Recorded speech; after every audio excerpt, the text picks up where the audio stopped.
1, 2, 3. ஜெபம் பண்ண கடவோம். அன்போடு நேசிக்கிற நல்ல தகப்பனே, வானம் எனக்கு சிங்காசனம், பூமி எனக்கு பாதபடி என்று சொல்கிறேன்ப்பா. இந்த மகிமையான ஆலயத்திலே உடைய பொற்பாதங்களை நாங்கள் தழுவி முத்தமிட்டு ஆண்டவரை அணைத்துக் கொள்ள கர்த்தர் உதவி செய்வீராக.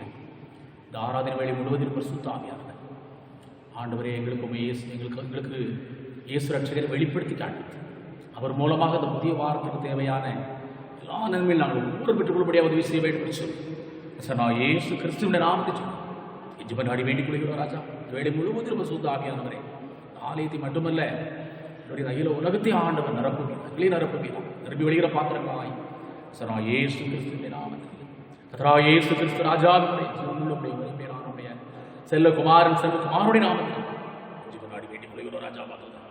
நன்றி. ஜபங்கள் நல்ல பிள்ளை ஆறுதலுக்கு ஆயத்தமாக நாம் அனைவரும் எழுந்து நின்று கீதம் 2 பாமாலை 2 பாடும். கீதம் 2 பாமாலை 2 பாடுவோமாக. உம்மை துதிக்கிறோம் யாவுக்கும் வல்ல பிதாவே, உம்மை துதிக்கிறோம் யாவுக்கும் வல்ல பிதாவே, உம்மை பாடி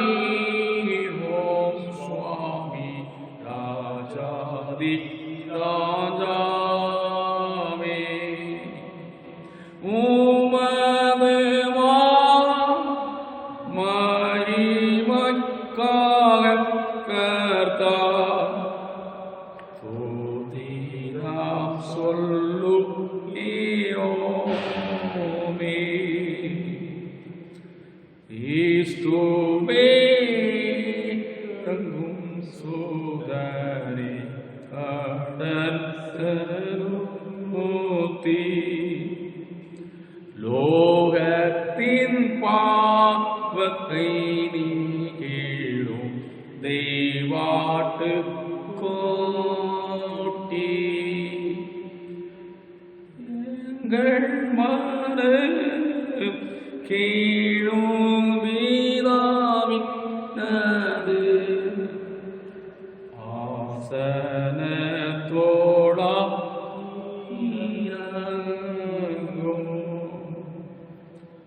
நித்ய பிதாவின் மகிமையில் இயேசுவே நீரே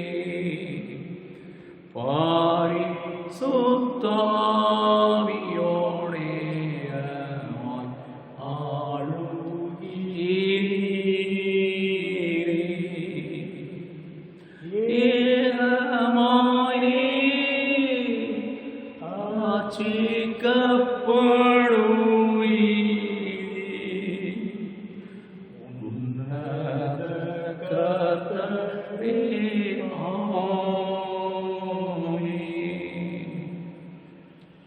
அன்புக்குரியவர்களே, இந்த புதிய மாதத்தினுடைய முதலாவது பரிசுத்த ஓய்வு நாளை நாம் காண்பதற்கு கர்த்தர் உதவி செய்திருக்கிறார். இந்த புதிய வாரத்தில் கொடுக்கப்பட்டிருக்கின்ற அருமையான ஒரு தலைப்பு நம்முடைய இணைந்த திருச்சபை தந்திருக்கிற தலைப்பு பொறுப்புள்ள கிராணத்துவம். பொறுப்புள்ள கிராணத்துவம், ரெஸ்பான்சிபிள் ஸ்டீவர்ஷிப்.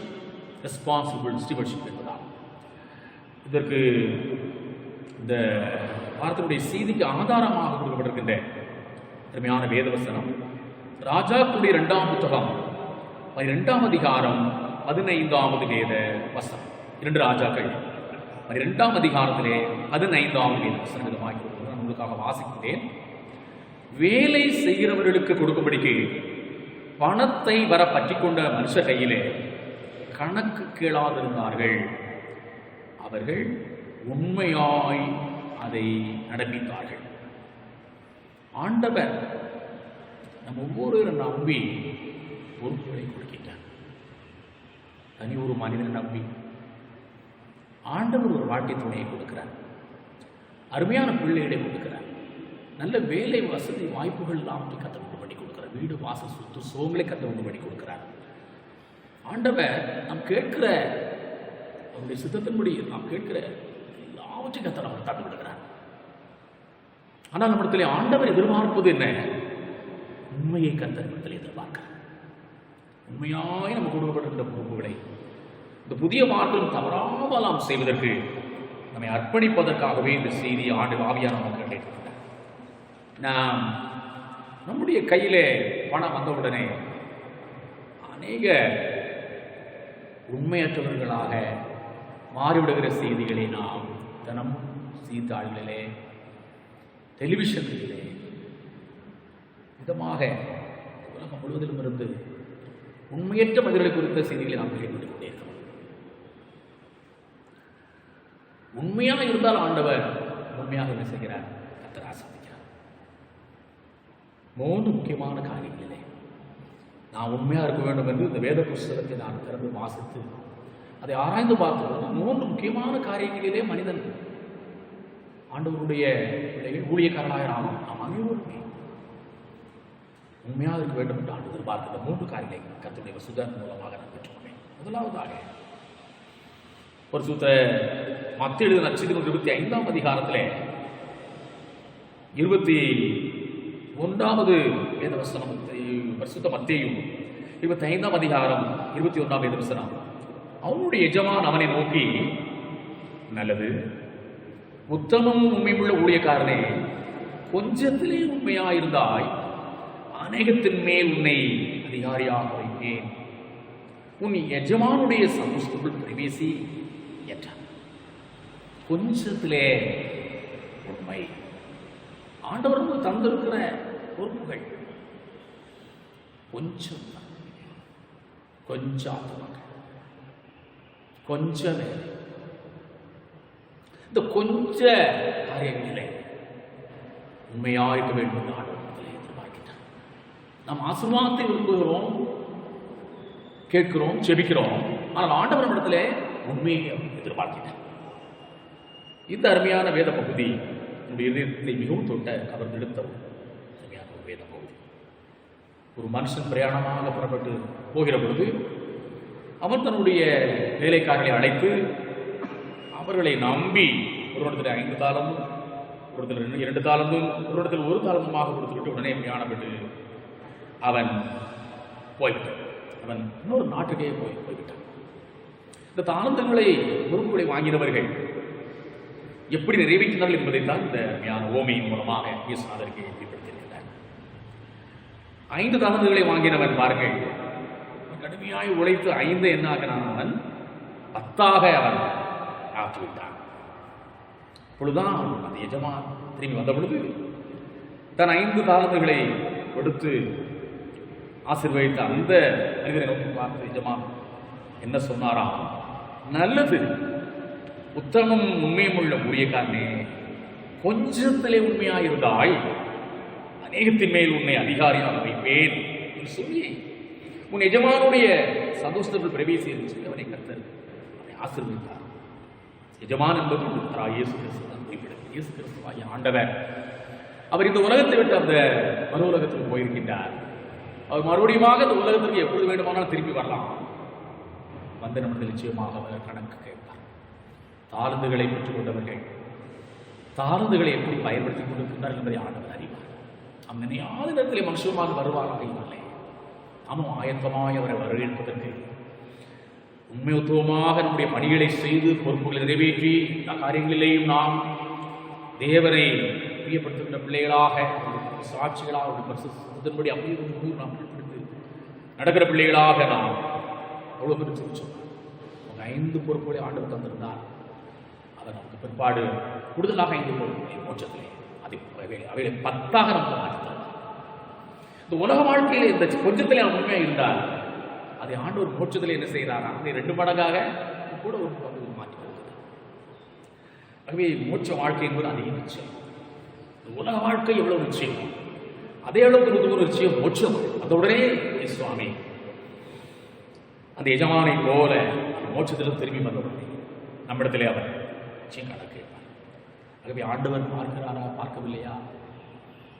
எல்லாம் கேள்விகள் வைக்கிறார்.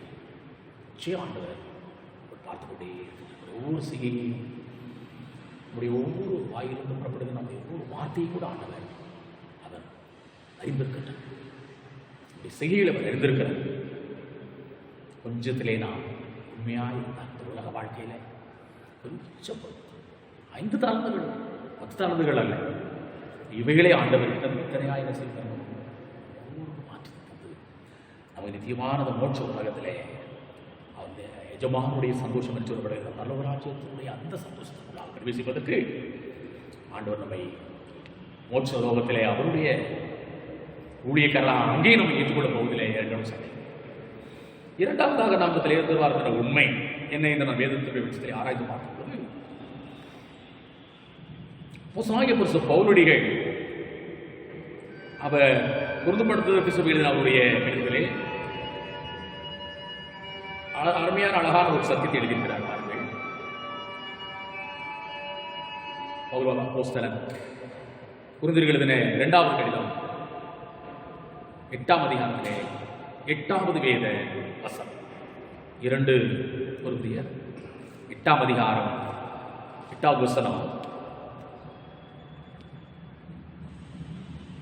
இதை நான் கட்டளையாக சொல்லாமல் மற்றவர்களுடைய ஜாக்கிரதையை கொண்டு உங்கள் அன்பின் உண்மையை சோதிக்கும் பொருட்டே சொல்லுகிறேன் என்று எழுதினார். அன்பிலே உண்மை.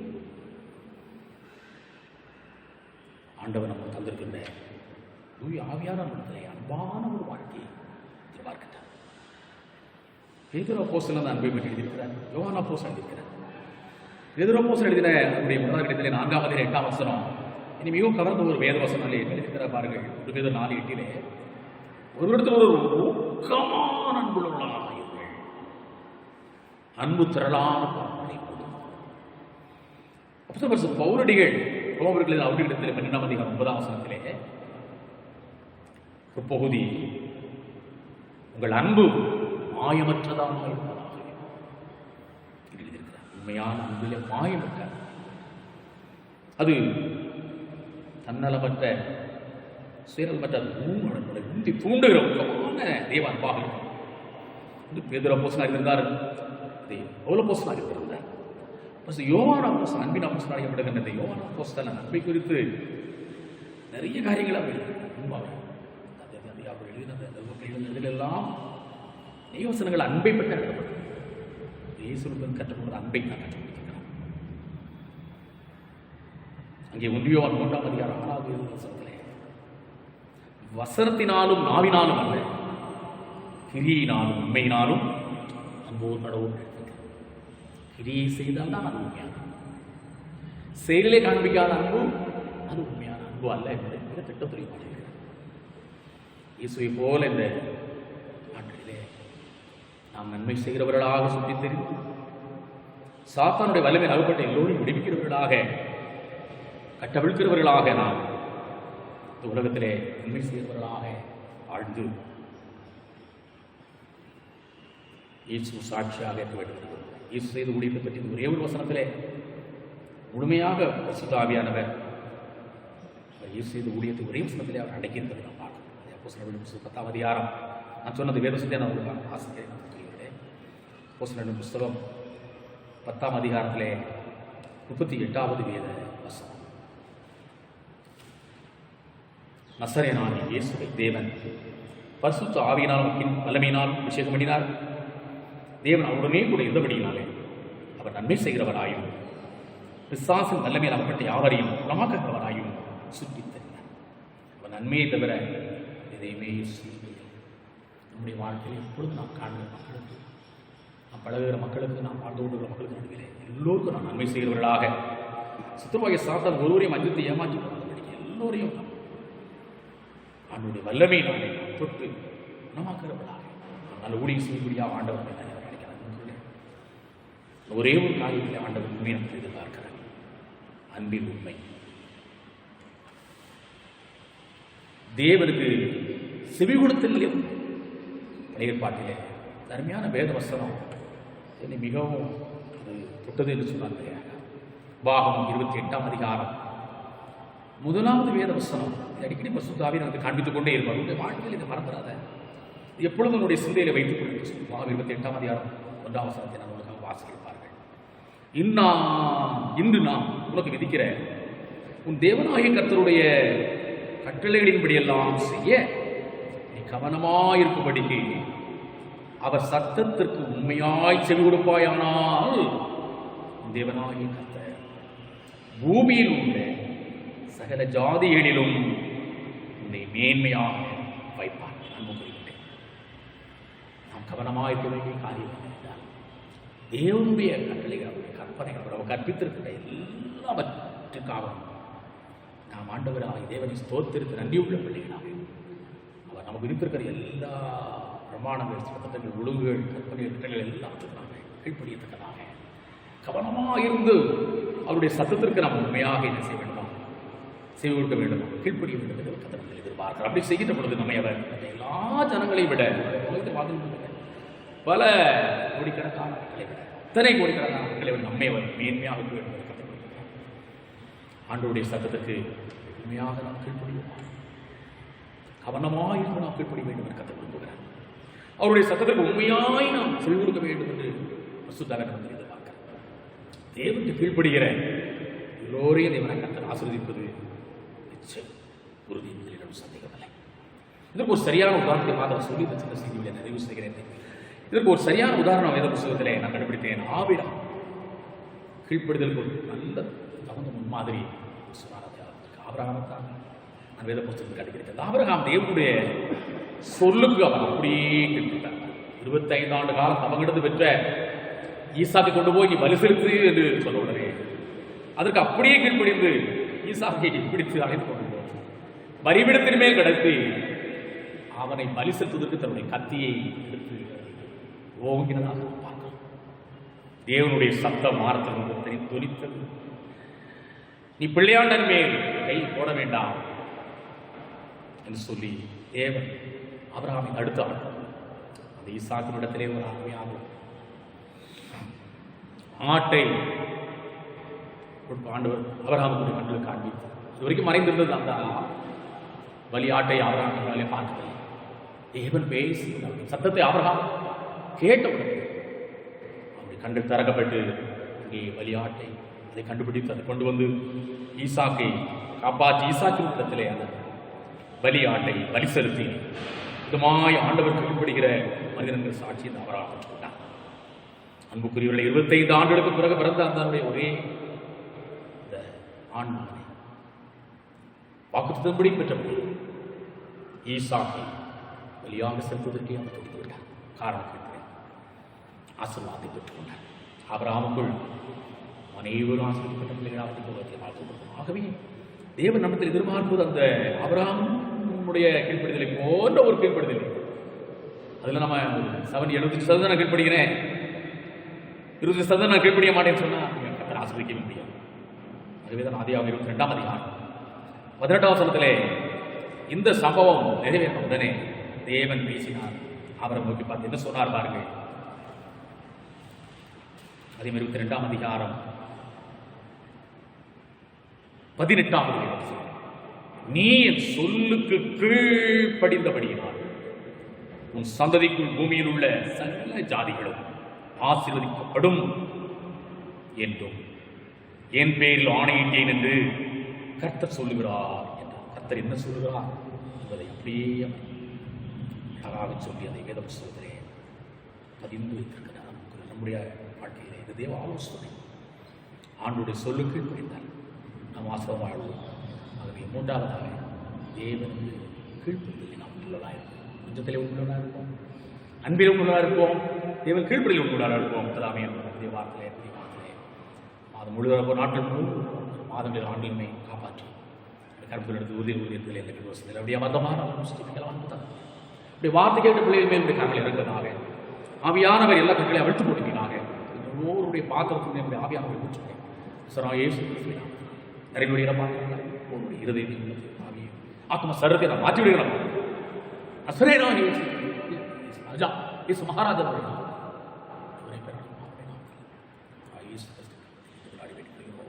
ஜபங்களை நல்ல பிதாவே ஆமென்.